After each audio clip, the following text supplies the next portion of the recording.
Now, let's be real, church. If we were in that situation too, we would have done the same thing. We'd be shaking in fear, and most of us would have thought that the end was right there. I like to think of it like this.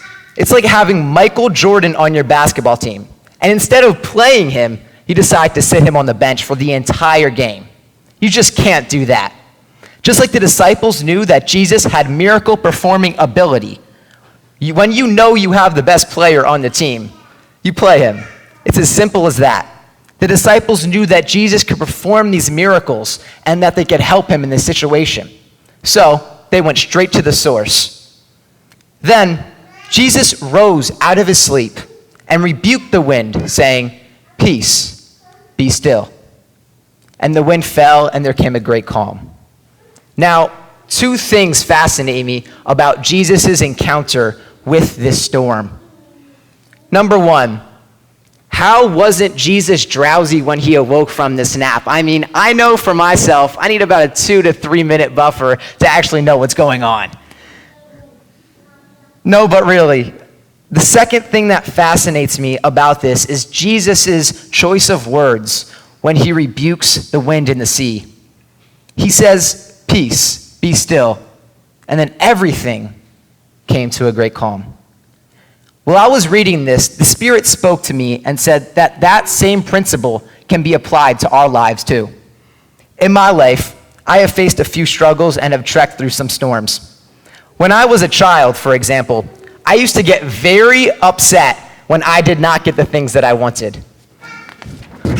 Although I'm sure each one of us can relate to this, the degree of my anger as a child was intense. Most of my time, my sister would take something of mine or just purposely annoy me, and I would act in a very negative way. Whether that was screaming at my sister to give that something back or just physically hurting her, it was not pretty. Whatever the situation was, I was always quick to act in anger. But as I began to learn more about Jesus and strengthen my relationship with him, I began to learn how to act in love in situations which called for nothing but revenge. Instead of lashing out, I began to be patient with my sister and slow to anger. Now, don't get me wrong, I still occasionally do get upset and do get angry, but rarely do I act with such extreme outbursts. As I reflected back on these moments, I came to an eye-opening conclusion.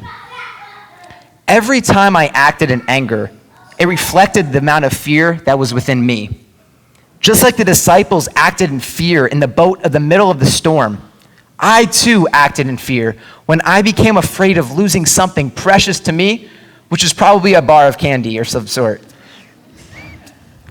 I realized that this fear I acted in was the exact opposite action Jesus took when he calmed the storm. He said, "Peace," which can be translated as welcome. Jesus welcomed the storm, not out of fear, but in love. On the other hand, the disciples acted in fear, which was exactly what I did when I lashed out at my sister. Most of the time, we too, church, act like the disciples.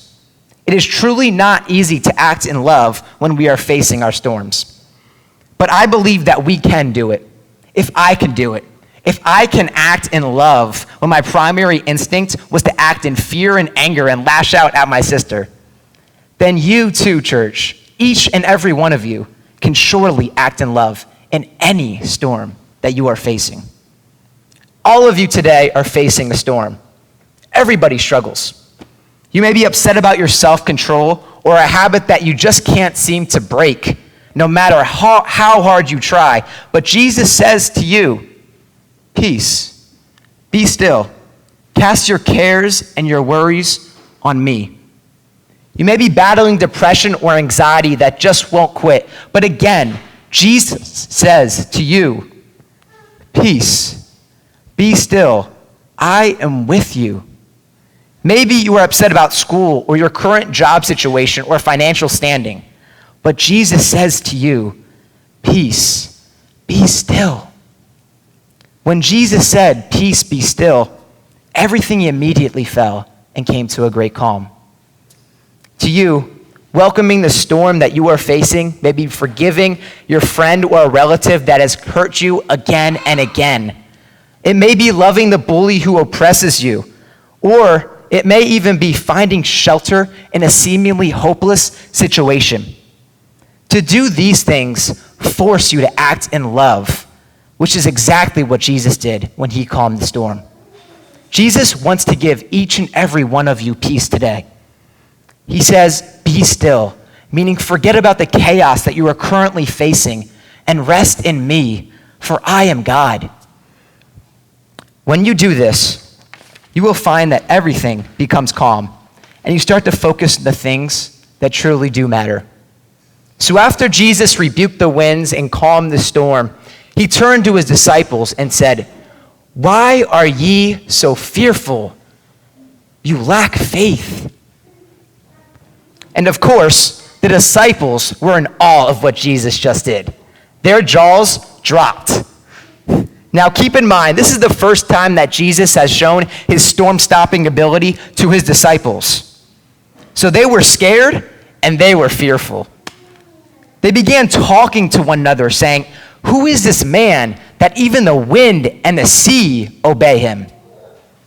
At that moment, the disciples did not know that they were in the presence of the Messiah, the Son of God, the one who would soon die for the sins of his people. I feel like sometimes we too, church, forget who our God is. Our God heals the sick, gives strength to the weary, casts down strongholds, and he can do all things. And as you saw in Mark chapter 4, Jesus can calm the storm. This means that he can calm whatever storm that you are facing too. Some of you may be asking, well, Collin, why don't I feel safe or secure when I don't understand why something is happening or when I am struggling? Today, I have two things to tell you that God has told me in his word. One, you are never alone. Each and every one of you. Never. You are never alone. Joshua 1:9 says, "Be strong, be brave, be fearless."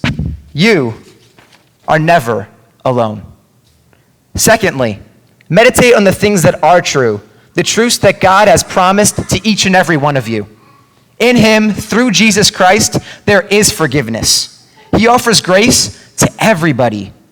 Remember this, that no weapon formed against you will ever prosper. God never said that there won't be any weapons formed against you, because there will be. You are precious, and the enemy knows that too. But God did say that even though we may face struggles and tough times, nothing formed against us will ever prosper. So let me leave you with this, church. If Jesus calmed the storm, what makes you think that he can't calm yours too? Today, he is calling you, saying, "Peace, be still, rest in me." Amen.